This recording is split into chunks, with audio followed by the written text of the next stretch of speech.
जय मातृभूमि दोस्तों, आप सभी का स्वागत है हमारे YouTube चैनल पर। दोस्तों, आज यह वीडियो मैं बना रहा हूँ। यह वीडियो खासकर उन युवाओं के लिए है जो युवा अभी इंटर की परीक्षा पास करके आए हैं और वो कहीं ना कहीं अपने आप को देख रहे हैं, एक अपने कैरियर को कहीं ना कहीं जो प्रशासनिक विभाग की ओर देख रहे हैं, जो देख रहे हैं कि बिहार पुलिस सेवा के अंतर्गत वो अपनी सेवा दें। तो उन युवाओं के लिए, उन छोटे भाई और बहनों के लिए हमारा यह वीडियो है। तो वीडियो में अंत तक बने रहिएगा और आमतौर पे इसमें मैं उन पहलुओं पर भी बात करूंगा जो मैंने जो गलतियां की, और शायद मुझे ऐसा लगता है कि इस विभाग में आने में शायद 1-2 साल का जो विलम्ब हो गया, तो मैं चाहूँगा कि ये विलम्ब हमारे छोटे भाइयों और बहनों को ना हो और वो एक सही दिशा में और सकारात्मक तरीके से अपने सफलता की ओर लग जाए। तो उन्हीं के लिए आज यह वीडियो है। दोस्तों, आइए अब विस्तार से बात करते हैं। देखिए, अभी आपने इंटर की परीक्षा पास की, तो आप सभी के लिए सबसे बड़ी चुनौती अभी यह चुनौती के रूप में आ रही होगी सामने कि अभी आप लोग के लिए अब होगा कि अब कौन से विषय का चुनाव करें। अगर जिनकी इच्छा है कि प्रतियोगी परीक्षा देना, खास करके बिहार पुलिस के अंतर्गत आना या दारोगा या फिर और भी इससे ऊपर लेवल का जो हो गया बीपीएससी, ये सब करना, तो उनके लिए कहीं ना कहीं अब यह सबसे बड़ा प्रश्न चिन्ह बना होगा कि आखिर वहाँ हमें जाना है तो कौन से विषय का चुनाव करते हुए आगे जाए जो कि हमें आसानी होगी। तो देखिए, आप आर्ट्स लीजिए, साइंस लीजिए, कोई ज़्यादा फर्क नहीं है। अगर आप आर्ट्स लेते हैं तो और अच्छी बात है, चूँकि आपको आमतौर पे बिहार में है कि उतने कॉलेज में ज़्यादातर तो पढ़ाइयाँ उतनी होती नहीं है, आपको खुद से ही कुछ पढ़ना होता है ज़्यादातर। तो इस दृष्टिकोण से अगर आप आर्ट्स लेते हैं तो ज़्यादा अच्छा है और अधिकांश बच्चे लेते भी हैं। मैंने भी आर्ट्स लिया था, लेकिन आपकी अगर इच्छा है साइंस लेने की, अगर आप साइंस में सक्षम हैं तो आप वो भी ले सकते हैं, इसमें कोई वो अतिरिक्त दबाव नहीं है। हाँ, थोड़ा सा परेशानी उन युवाओं के लिए होती है जो अगर कॉमर्स लेकर आ रहे हैं इस विभाग में, तो थोड़ी बहुत चुनौतियों का सामना करना पड़ता है। हालांकि कुछ बच्चे ऐसे भी हैं, हमारे विभाग में भी कुछ ऐसे हैं जिन्हें मैं भली भांति जानता हूं, जिन्होंने कॉमर्स लिया था और इधर आए, लेकिन एक ऐसा कुछ मैचिंग होता नहीं है कि आप कॉमर्स लिए और फिर अंत में इधर आ गए। ठीक है, तो अगर आप खास करके वह एक एक्सेप्शन टाइप का ही है कि कुछ बच्चे जो उधर से भी इधर आ जाते हैं, ऐसा कुछ नहीं है। लेकिन अगर आप आर्ट्स या साइंस के विद्यार्थी हैं तो आपको उसका बेनिफिट आपको इसमें मिलने वाला है। आप इस विभाग में आते हैं तो आपको वो जीके जीएस, वो मैथ्स, वो आपका साइंस, ये सब तो आपको कहीं ना कहीं यहाँ पे पढ़ना ही है। तो अब आपको इस दृष्टिकोण से कुछ ज़्यादा नहीं सोचना है। आप आर्ट्स में अगर सक्षम हैं, आर्ट्स ले लीजिए, साइंस में सक्षम है, साइंस ले लीजिए। कोई आपके ऊपर अतिरिक्त दबाव नहीं होना चाहिए इस सिलेक्शन में। हाँ, हम लोग तुलना भले ही करने लगते हैं कि अगल बगल का कोई बच्चा अगर लेने लगता है, अगर वो इंजीनियरिंग कर रहा है और जबकि आपकी इच्छा नहीं है, तो कहीं ना कहीं आप भी उस दौरान गलत विषय का चुनाव कर लेते हैं कि अब हम भी उस दृष्टिकोण से मतलब उस ओर जाएं, जबकि आपका उस ओर जाने का ना तो इरादा था, ना आप उस अनुसार अपने आप को कंफर्टेबल समझ रहे थे। हाँ, जो जा रहे हैं उनके लिए बहुत अच्छा है, जो मेडिकल में जा रहे हैं उनके लिए भी अच्छा है, लेकिन आप वही करिए जो आपको कहीं ना कहीं वो जो संतुष्टि देती है। तो इसीलिए अब दूसरी बात यह है कि बिहार में आमतौर पे है कि कोई ज़्यादा ऐसा नहीं है, आप किसी भी कॉलेज में जहाँ पे भी हैं कोई विशेष मायने नहीं रखता। हाँ, अच्छे कॉलेज में अगर आप पढ़ते हैं और अगर नियमित तौर पे अगर आप पढ़ाई कर रहे हैं तो उसका ज़रूर फ़ायदा मिलता है। जैसे मैंने इन कॉलेज से पढ़ाई की थी तो वहाँ पर ऐसा था कि क्लासेस चलते रहते थे, तो कुछ कहीं ना कहीं बहुत फ़ायदा मुझे मिला, बहुत लाभ हुआ। कुछ अतिरिक्त जो एक्टिविटीज़ होती हैं उसमें भी मुझे लाभ मिला, तो इसका आपको थोड़ा सा लाभ मिल सकता है। अब देखिए, अब ये सब आप समझ लीजिए कि आपका एडमिशन आपने ले लिया, आपने सही विषय का जो भी अपने अनुसार से चुनाव कर लिया, कौन से स्ट्रीम में मतलब आपको जाना है, साइंस स्ट्रीम से या आर्ट्स स्ट्रीम से या कॉमर्स से। तो अब इस विभाग में अगर कहीं ना कहीं आपका भविष्य में अगर आपका लक्ष्य है कि हम बिहार पुलिस सेवा के अंतर्गत आएँ, तो उन युवाओं के लिए इतना ही कहेंगे कि अभी आप जिस स्ट्रीम से भी, जिस ऑनर से भी अब आप स्नातक कर रहे हैं यानी ग्रेजुएशन कर रहे हैं, तो आप बहुत सही तरीके से आप उधर का भी आप पढ़ते हुए अपने तैयारी को जारी रखिए। और इस विभाग के लिए अगर मैं कहूँ तो आपको पढ़ने के लिए तो आप इतना करिए कि आप कोई भी ऑथेंटिक बुक ले लीजिए। जैसे अगर आपके पास अभी तो पर्याप्त समय है, 3 साल का भी पर्याप्त समय है। ऐसे बिहार में आमतौर पे 3.5-4 साल भी लग जाते हैं स्नातक होने में। तो अभी से आप ये कर सकते हैं कि आप एनसीईआरटी की किताब को उठाइए, एनसीईआरटी के पुस्तकों को उठाकर आप उसको पढ़ना शुरू कर दीजिए। उसके लिए कम से कम हर रोज 2-2, 3-3 घंटे आप पढ़ना शुरू करिए। ऐसा होगा कि 1 डेढ़ साल, 2 साल, 1 साल, 1.5 साल में आप बहुत अच्छे से एनसीईआरटी को पढ़ जाइएगा, बहुत कुछ समझ भी आने लगेगा। और उसके बाद फिर आप अपनी तैयारी को एक रूप दीजिए, कहीं कोचिंग ज्वाइन कीजिए, या ऑनलाइन अगर आप पढ़ रहे हैं तो ऑनलाइन से पढ़िए, या फिर आप ऑफलाइन जाकर किसी कोचिंग में पढ़ रहे हैं तो वैसे करिए। लेकिन कहीं न कहीं कहने का मेरा मतलब है कि 1 डेढ़ साल आप पहले अपने से स्टडी करिए। आप एनसीईआरटी की किताब को ही पढ़ रहे हैं उसको पढ़िए, या अगर वो नहीं कर रहे हैं तो आप पॉलिटी, हिस्ट्री, ज्योग्राफी, साइंस, ये सब की जो भी पुस्तकें आती है, इकोनॉमिक्स, ये सब करके, तो जैसे ये दृष्टि का जो क्विक बुक करके आता है सारे विषयों का अलग अलग, वो भी आप पढ़ सकते हैं। क्योंकि उससे आपका क्या है कि आप एक अच्छे लेवल तक आपकी तैयारी हो जाएगी। फिर आपको दारोगा की पीटी या मेंस के लिए आपको सोचना नहीं है, बीपीएससी की पीटी तक आप उससे पहुंच सकते हैं बहुत अच्छे तरीके से। तो ये आप इतना कर सकते हैं। या फिर अगर वो नहीं है तो घटना चक्र की ही सीरीज उठा लीजिए। लेकिन घटना चक्र में क्या है कि आपको उतना विस्तार से दिया नहीं रहेगा पूरा डिटेल में।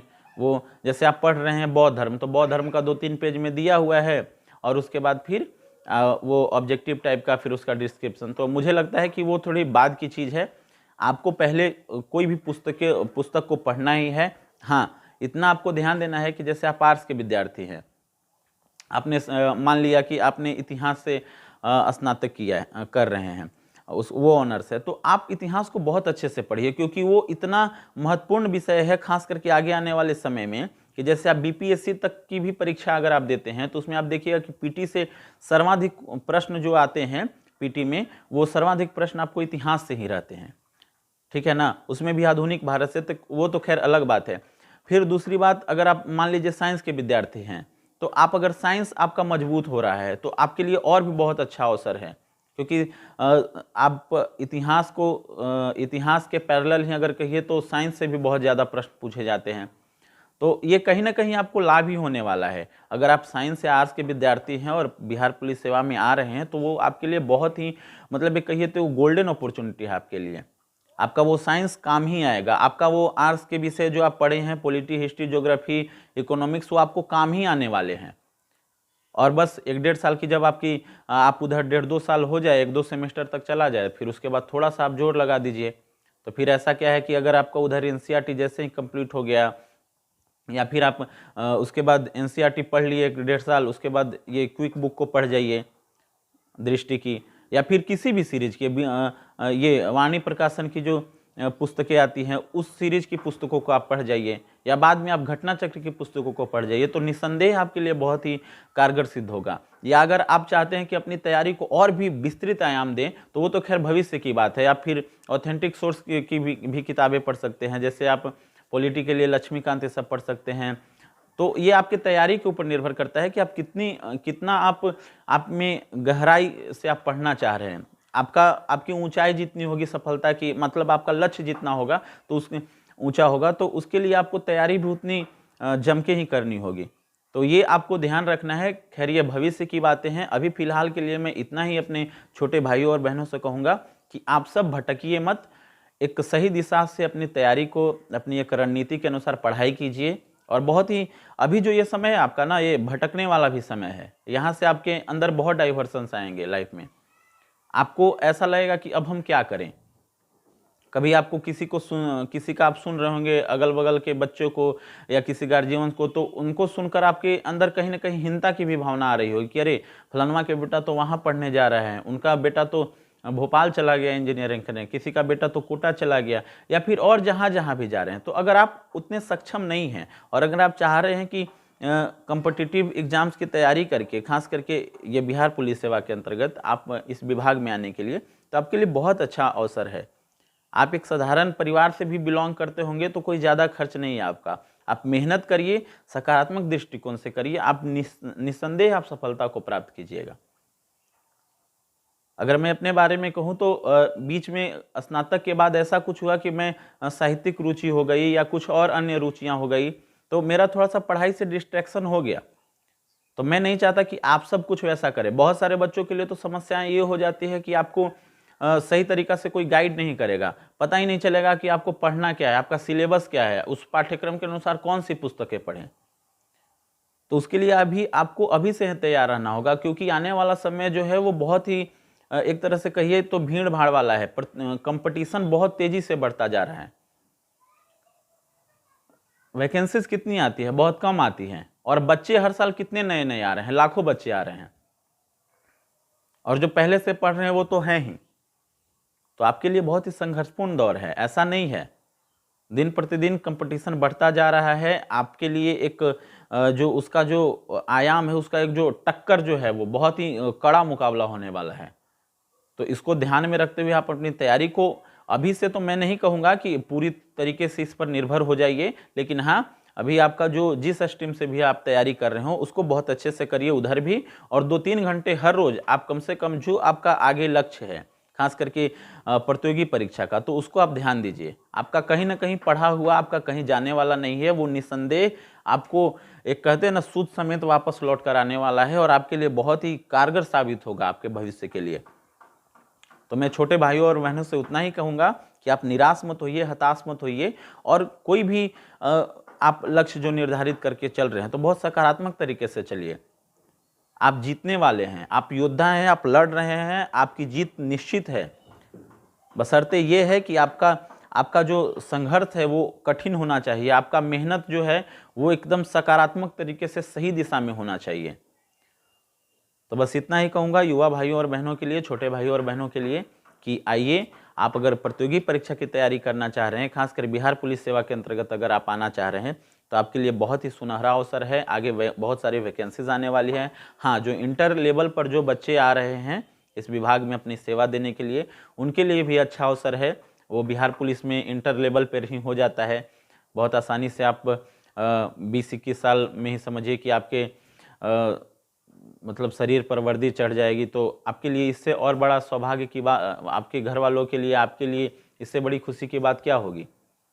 तो खैर, यह सब आपके ऊपर निर्भर करता है कि आपका संघर्ष, आपका लक्ष्य कैसा है, उस अनुसार से आपको संघर्ष भी करना है। और लक्ष्य कोई भी छोटा बड़ा नहीं होता दोस्तों। आपको, और नौकरी जो कहते हैं ना कि कोई छोटा बड़ा ऐसा कुछ है नहीं, बस ये है कि किसी के लिए बहुत आपको पुरजोर मेहनत करना होगा, और करना ही होगा आपको, क्योंकि हम कंपटीशन दिन प्रतिदिन बढ़ता जा रहा है। आप सकारात्मक दृष्टिकोण से लगिए। और अगर कोई समस्या होती है, और अगर ऐसा लगता है कि मैं आप सभी के लिए कोई समाधान ढूंढ सकूं, आपके लिए कोई समाधान निकाल सकूं, तो आप बेझिझक मुझसे संपर्क कर सकते हैं।